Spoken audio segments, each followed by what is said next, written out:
চল টুপু তাড়াতাড়ি চল, আজকে অনেকটা দেরি হয়ে গেল। কোনো চিন্তা করিস না, আমি তোকে স্কুলে এইভাবেই পৌঁছে দিয়ে আসবো। মা, যে রোদ পাকা রাস্তা কি গরম, তুমি কিভাবে যাবে এত গরমের মধ্যে? এত পাকামি করতে হবে না তোর, চল তাড়াতাড়ি চল। আহ আহ কি গরম। একটা ব্যবস্থা করতে হবে, মা তো এইভাবে যেতে পারবে না। মা মা, দেখি দেখি ব্যাগটা।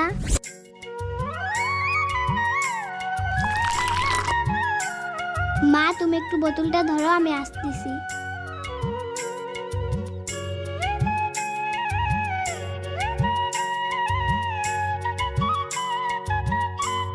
তুমি এই জুতোটা পরে নাও মা, তাহলে তোমার পায়ে আর গরম লাগবে না।